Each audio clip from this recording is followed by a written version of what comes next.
नमस्कार मित्रों। आज हम देखेंगे एक्वेरियस एसेंडेंट यानी कि कुंभ लग्न। कुंभ लग्न के लिए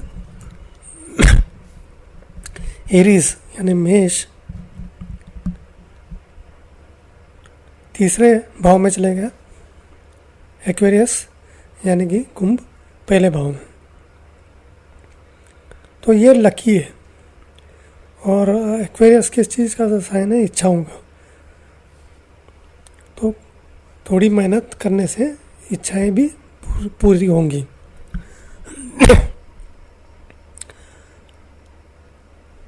तो कोई भी ग्रह ना इस राशि में कभी भी अच्छा फल देता है, एटलीस्ट मटेरियल ग्रोथ के लिए, मतलब पैसे के।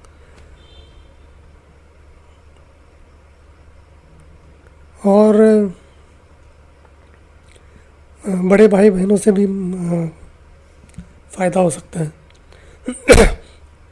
इस राशि में कोई भी प्लैनेट उच्च का नहीं होता है या नीच का नहीं होता है। दूसरे भाव में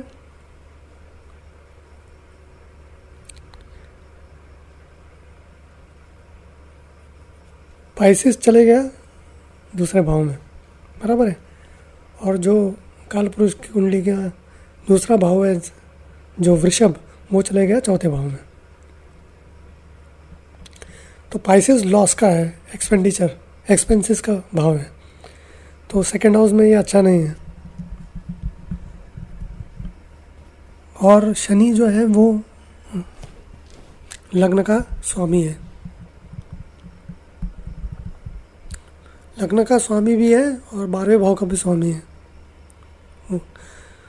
मकर है ना 12वें भाव में, तो वो भी एक्सपेंडिचर दिखाता है।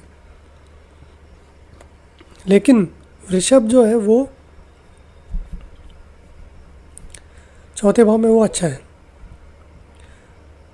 और वीनस जो शुक्र है वो दूसरे भाव में, पाइसिस में, मीन में उच्च का हो जाता है।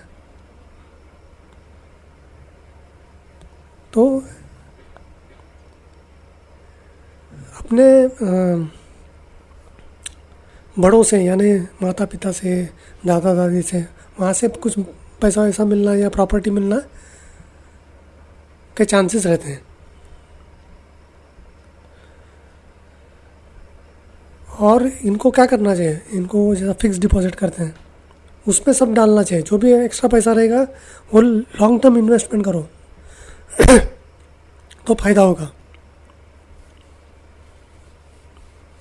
क्योंकि वीनस शुक्र जो है इस यहाँ पर एग्जॉल्टेड हो जाता है। और शुक्र चौथे भाव का स्वामी है और 9वें भाव का स्वामी है, तो ये अच्छा है।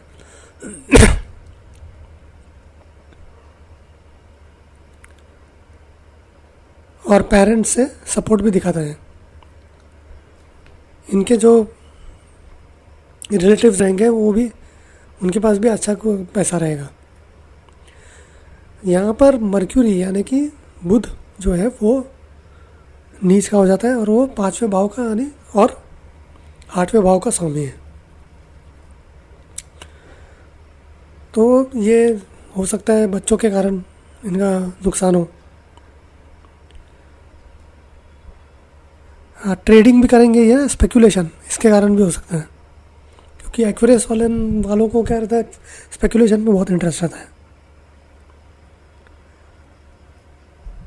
और ऐसा भी हो सकता है कि इनके बच्चे अगर बिजनेस चालू करें तो उसमें उनको खास कोई ग्रोथ ना हो या लॉस भी हो। थर्ड हाउस की राशि कालपुरुष की कुंडली में है मिथुन, वो 5वें भाव में चला गया। और थर्ड हाउस में कौन आया? मेष। तो थर्ड हाउस होता है स्किल का, टैलेंट का। तो इनका जो स्किल है वो इम्प्रूव होते जाएगा जैसे जैसे इनकी उम्र होती जाएगी। और ये कम्युनिकेशन में भी ठीक ठाक रहेंगे।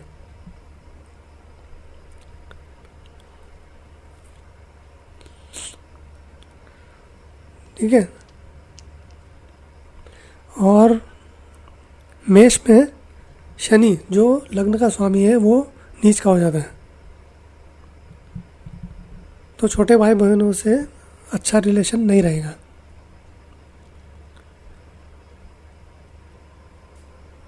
और ये फिज़िकल एफर्ट कम करेंगे इम्प्रूव करने के लिए।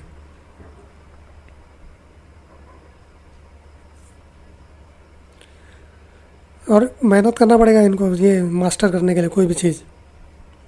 लेकिन सन यहाँ पर उचका हो जाता है, और सन फादर है और सेवेंथ लॉर्ड है, तो इनका जो है इनका इम्प्रूवमेंट होगा जब इनके फादर का उसमें इंटरवेंशन आएगा, मतलब वो दखल देंगे फिर। अब चौथा भाव, अब कैंसर जो कर्क है वो कहाँ चले गया, छठे भाव में,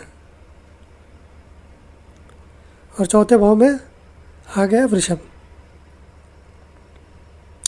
तो कैंसर तो अच्छा नहीं है छठे भाव में, मतलब पीस ऑफ माइंड और सुख मैटरनल मदर से वो उसमें कमी रहेगा।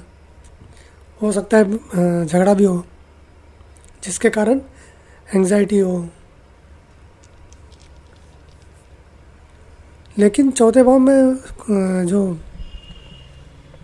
वृषभ है वो अच्छा है। मून, क्योंकि मून चंद्रमा जो है वो छठे भाव का स्वामी है, लेकिन फोर्थ हाउस में वो एग्जाल्टेड हो जाता है, तो ये मिक्स रिजल्ट देगा, अच्छा भी देगा खराब भी देगा। पांचवा भाव, अब लियो सिंह चले गया सातवें भाव में, और पांचवें भाव में आ गया मिथुन। अच्छा, बुध जो है वो आठवें भाव का भी स्वामी है, पांचवें का भी है आठवें का भी है, तो ये बच्चों के लिए तो अच्छा नहीं है। बाकी चीज़ों के लिए ये ठीक ठाक ही है, ट्रेडिंग के लिए भी अच्छा नहीं है, मतलब ठीक ठाक है, थोड़ा दिमाग से किया तो शायद फ़ायदा भी होगा। छठा भाव, अब कन्या किधर चले गए, आठवें भाव में, और कर्क चले गए छठे भाव में। मटेरियल गेन के लिए ये ठीक है, लेकिन ये भी दिखाता है कि लंबी बीमारी हो सकती है, वो भी किसके, हार्ट की। बृहस्पति 11वें का और दूसरे भाव का स्वामी है, वो यहाँ पर उचका हो जाता है, तो ये लोन लेंगे, फिर वो लोन क्लियर करने के लिए खर्चा करेंगे। ये भी दिखाता है कि इनको ज़्यादा फायदा सर्विस से होगा, नौकरी करने से, खुद का बिजनेस से ज़्यादा। मंगल जो है वो इस भाव में नीच का हो जाता है, और वो 10वें भाव का और तीसरे भाव का स्वामी है, तो प्रोफेशन में ही इनके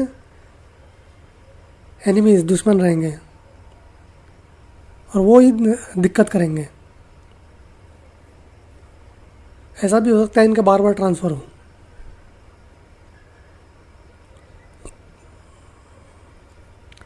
सातवें भाव में कौन चले गया, सिंह, और जो लिब्रा है, तुला है, वो कहाँ चले गया, 9वें भाव में।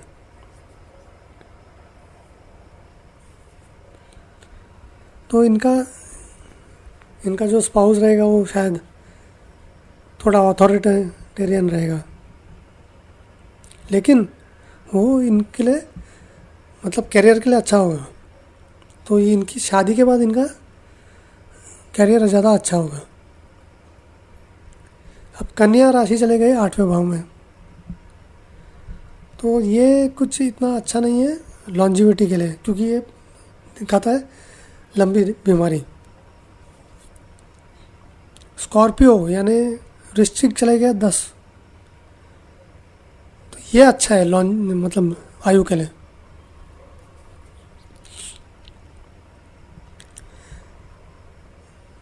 तो ये जो जातक रहते हैं, मतलब मिडिल एज से तो आगे तक जिएंगे, लेकिन अप्स एंड डाउन्स आएगा, सडन प्रॉब्लम आएगा कैरियर में।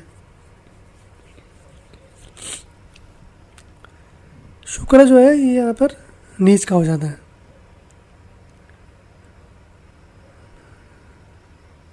तो कैरेक्टर इनका कैसा होता है? 8वें भाव में बुध जो है वो उच्च का है, तो किसी एक विषय में ये आउट परफॉर्म करेंगे,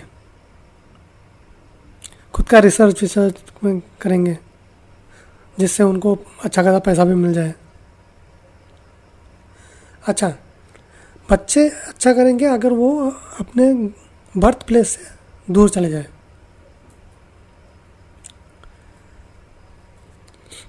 धनु जो है वो 11वें भाव में चला गया, और लिब्रा यानी तुला वो 9वें भाव। तो ये अच्छा है, लक के लिए अच्छा है। और यहाँ पर जो लग्न का स्वामी है वो जो शनि है वो उच्च का हो जाता है, तो ये अपने फॉर्च्यून, अपनी किस्मत का पूरा फायदा उठाएंगे। सूर्य यहाँ पर नीच का हो जाता है, तो हो सकता है फादर के साथ अनबन हो, स्पेशली करियर के मामले में, प्रोफेशन के मामले में। तो इन्हें क्या करना चाहिए?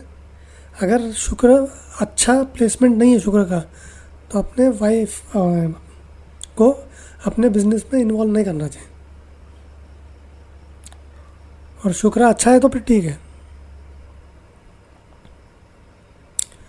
अब वृश्चिक चले गए 10वें भाव में, और मकर चले गए 12वें भाव में, तो ये इतना अच्छा नहीं है। मतलब ये प्रॉब्लम फेस करेंगे, दिक्कत आएगी इनको एस्टेब्लिश करने को अपना कैरियर, स्पेशली 36 साल तक। हो सकता है इनको अपना बर्थ प्लेस छोड़ के आना पड़े, अच्छा नौकरी चाहिए तो।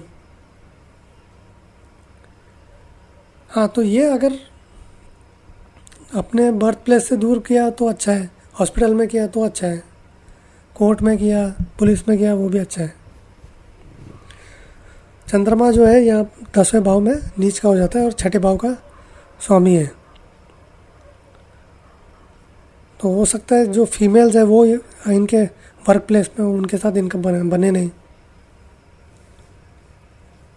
तो इसलिए इनके लिए तो सबसे बेस्ट ये है कि ये दूर चले जाए।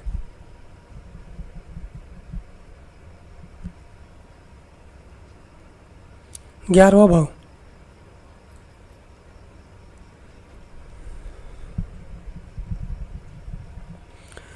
तो मकर,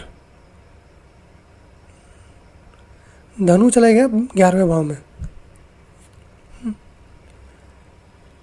तो ये अपने इच्छाओं को पूर्ण करने में इनका किस्मत इनका साथ देगा, क्योंकि नौवीं राशि है 11वें भाव में पहुंच गई। 12वां भाव, अब मीन चले गया किधर? सेकंड हाउस में, दूसरे भाव में, और मकर चले गया 12वें भाव में। तो ये लग्जरी पे खर्चा करेंगे, प्रोफेशनल एजुकेशन या नौकरी मिलने के लिए ये खर्चा करेंगे। मंगल यहाँ पर उच्च का हो जाता है, और वो 10वें लॉर्ड है, 10वें भाव का स्वामी, तीसरे भाव का स्वामी।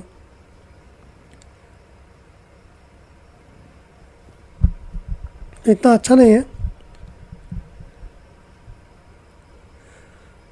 शायद ये इतना अच्छा अपॉर्चुनिटी छोड़ दे।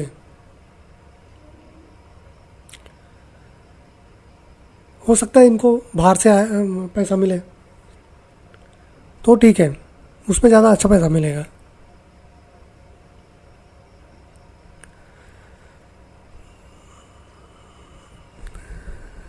यहाँ पर बृहस्पति जो है नीच का हो जाता है, और ये दूसरे भाव का स्वामी है।